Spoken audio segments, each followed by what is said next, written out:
Uma indagação paira sobre a cabeça de todo brasileiro há pelo menos 40 anos. Por que o Brasil é um país atrasado? Burocracia, impostos, ineficiência, corrupção, muitas razões genéricas saltam à ponta da língua, mas pouco se discute sobre o porquê dessas características terem se tornado tão familiares ou quando elas surgiram na vida brasileira. Para responder estas questões, mergulharemos a fundo na vida nacional.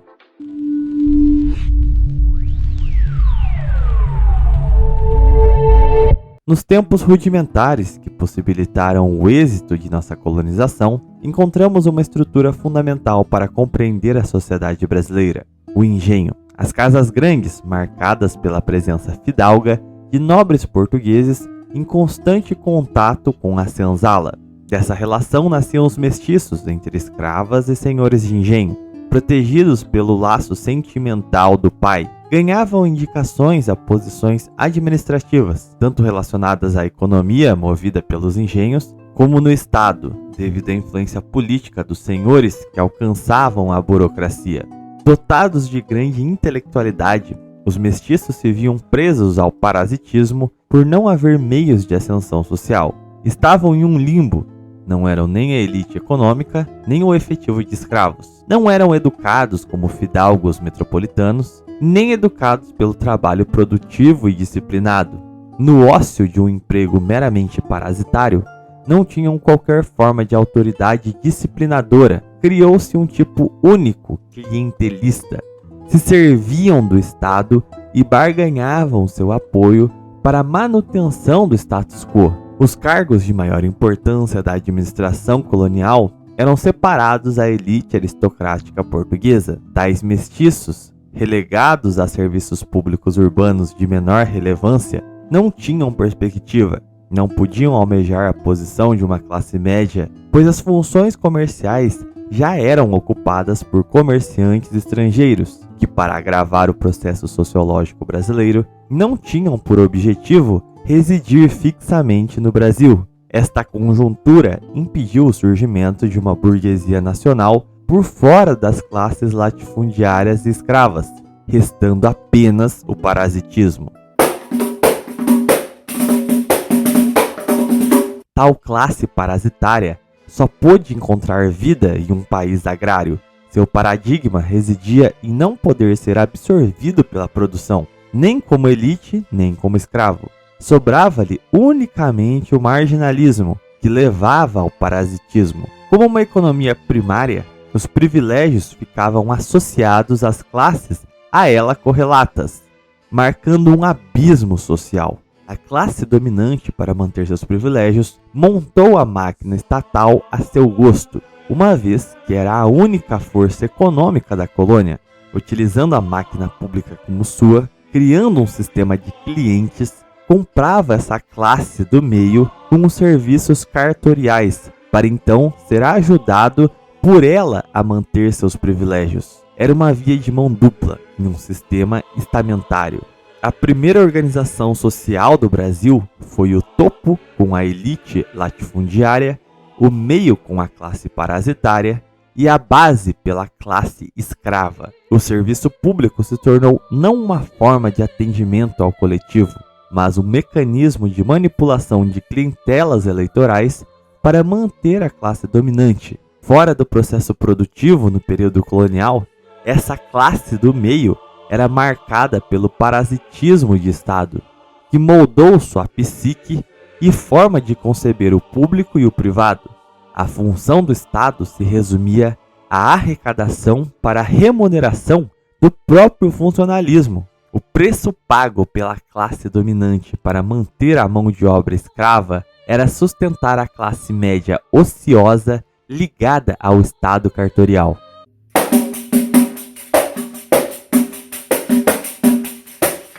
Apesar da ociosidade, a intelectualidade era um ponto marcante entre as elites brasileiras, sendo flagrante o contágio com o espírito liberal por conta dos eventos que marcaram o século XVIII e XIX. Diversas revoltas no Brasil, nestes 2 séculos, reverberaram a influência absorvida pelos eventos políticos, culturais e literários franceses e ingleses. impactando o perfil de nossas elites e nossas futuras instituições de Estado. O problema central dessa absorção e tomada de exemplo é que tanto a França como a Inglaterra tiveram experiências feudais, diferentemente do Brasil, e lá a elite burguesa era oriunda do processo de nascença do capitalismo. Enquanto no Brasil não houve a formação desta elite por fora do regime estamentário, ligada à criação de riqueza, a elite ociosa brasileira tentava emular as conclusões filosóficas do movimento iluminista sem ter os elementos históricos culturais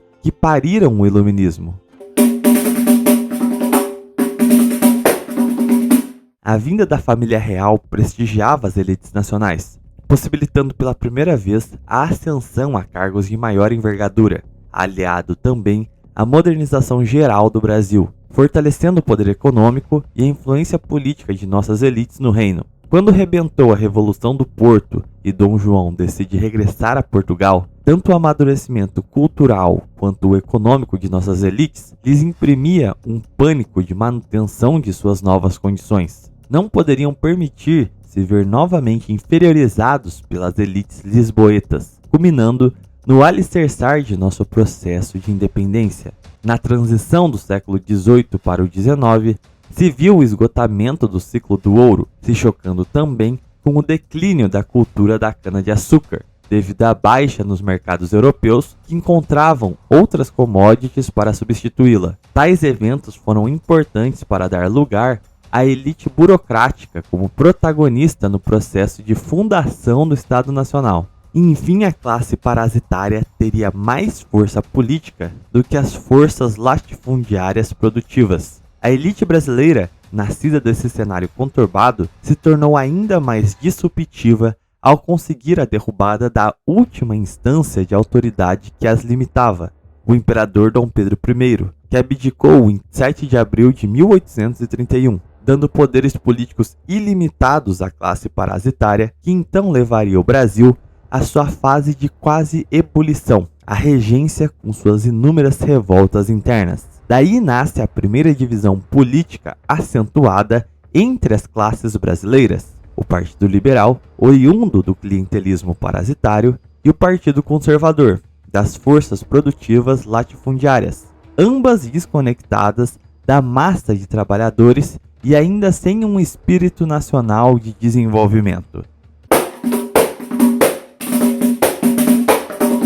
Ao longo do segundo reinado, a classe dirigente passou a se unificar com a política de conciliação. O Estado cartorial se adaptou à estrutura centralizada do Império e houve consenso entre a elite bacharelesca parasitária de proteger as classes latifundiárias, agora marcadas pela produção do café. Os louros da produção cafeeira abasteceriam os cofres que fariam a manutenção do sistema clientelista. Evidentemente, o patrimonialismo patriarcal era modificado para uma estrutura moderna, com a autoridade do Estado Nacional personificada no imperador, resguardando interesses coletivos mínimos. A nova estrutura, inserida na segunda metade do século XIX, era comandada ainda nos moldes coloniais, mas atualizada aos novos tempos. Seu objetivo central era o suprimento dos mercados europeus e norte-americanos com a produção latifundiária.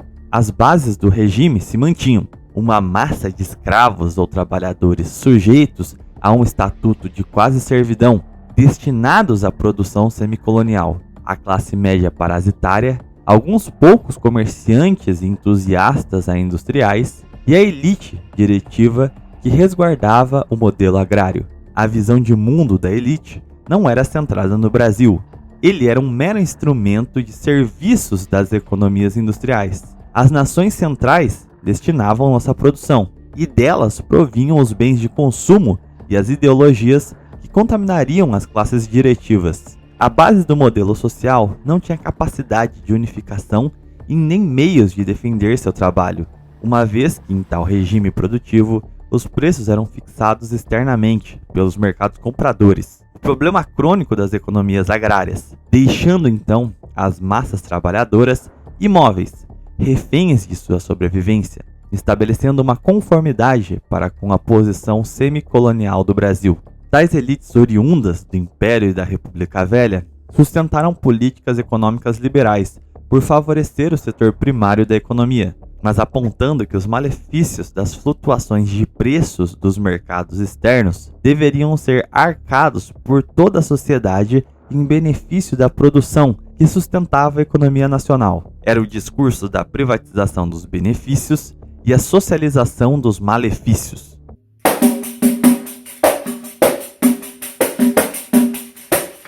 A modernização já apresentava auspícios no Império, mas mesmo de forma alheia às elites, investimentos estrangeiros vinham ao Brasil abrindo ferrovias e expandindo a distribuição da eletricidade. Na mentalidade das elites latifundiárias, era papel do capital estrangeiro a promoção de tais modernidades, cabendo ao Estado as funções de preservar seus privilégios, salvar a lavoura em tempos de crise e empregar seus clientes parasitários na máquina pública. Concomitantemente, o Brasil era um vazio demográfico. Eram necessários colonos que, junto da forte influência cultural europeia, levaram as elites cosmopolitas a buscarem mão de obra caucasiana para o melhoramento étnico do país. Para além de justificativas estapafúrdias, o imigrante italiano e alemão já havia sido formado na dinâmica feudal, presenciado o impacto das reformas iluministas e sentido o faro capitalista. Sua noção de trabalho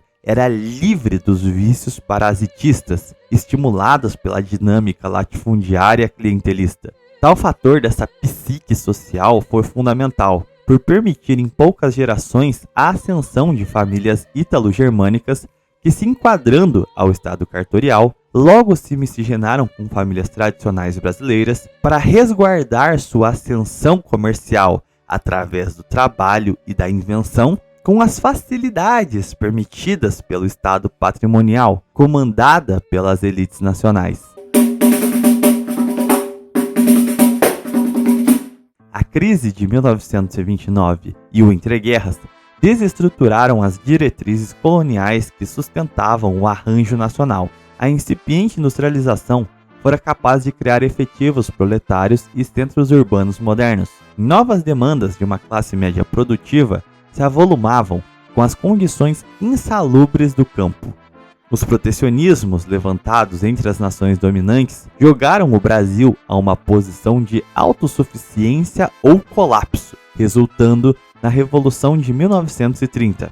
O desenvolvimento econômico permitiu o surgimento de produtores voltados ao abastecimento do mercado interno, possibilitando às massas trabalhadoras a impor condições de distribuição e renda nacional justa. As elites que emergiram do desenvolvimento defendiam um dirigismo racional, de forma a favorecer a industrialização por meio de políticas protecionistas e processos de transferência de renda, visando a poupança nacional e a fortificação do mercado consumidor.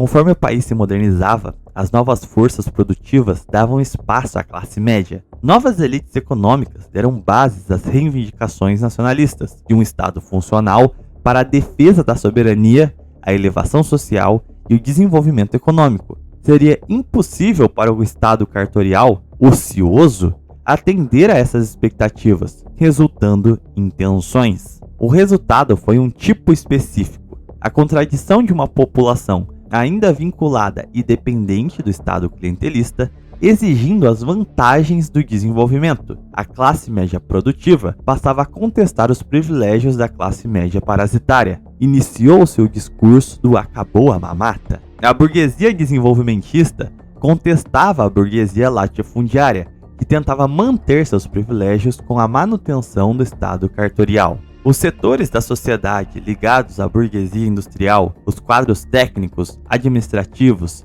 e a fatia pensante da classe média tendiam ao nacionalismo para atender a seus interesses modernizantes. Os setores mercantis latifundiários, juntamente com as parcelas da classe média que trabalhavam no setor terciário ligadas a empregos públicos cartoriais e aos serviços, tendiam à defesa do modelo semicolonial para a preservação de seus privilégios. Nesse momento de transição, a questão definidora foi a classe. A classe passou a definir o nível de mentalidade e cultura de seus integrantes. se dividiam entre defensores de um Brasil colonial e defensores de um Estado-nação.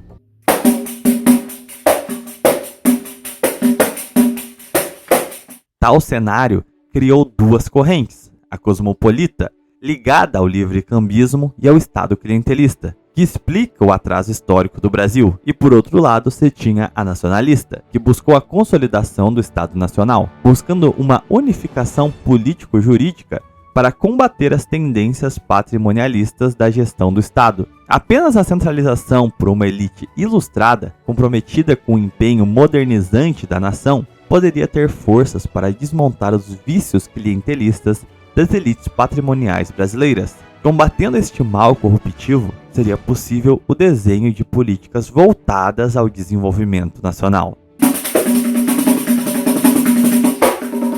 A realidade é que nenhuma das prerrogativas teve êxito ou foi eliminada. Sem uma revolução nacional concluída, tivemos uma síntese entre a tese, o cosmopolitismo, e a antítese, o nacionalismo. E tal síntese se caracteriza pelo subdesenvolvimento, um país com evidentes capacidades industriais e tecnológicas, com um aparato de Estado potencialmente promissor, mas que é maculado pelo clientelismo, que encontrou uma sobrevida ao se mesclar à democracia liberal, regime que possibilitou o aceitamento de toda forma de demagogia e descaso em nome do sufrágio universal, uma instabilidade capaz de atravancar qualquer projeto nacional. A democracia liberal também possibilitou a influência externa, que favoreceu a supressão das elites produtivistas, periferizando o Brasil na divisão internacional do trabalho, castrando suas potencialidades industriais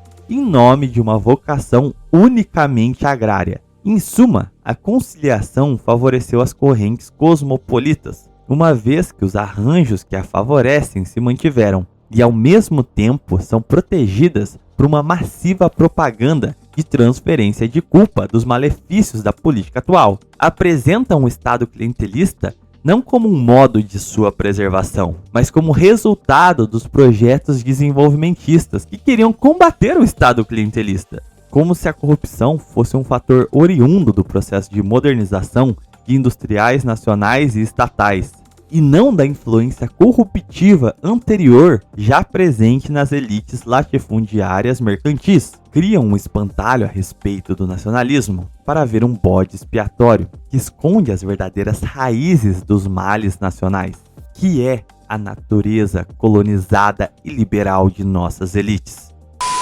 Se você gostou desse vídeo aqui, eu vou pedir para você deixar um gostei, deixa um comentário também que me ajuda demais. Se não for inscrito, se inscreva no canal, temos vídeos todos os dias, lives aos finais de semana. E bom, se você quiser me ajudar, tem o clube de membro ou a chave Pix na descrição do vídeo. Eu vou ficando por aqui, até um próximo vídeo ou live, até mais!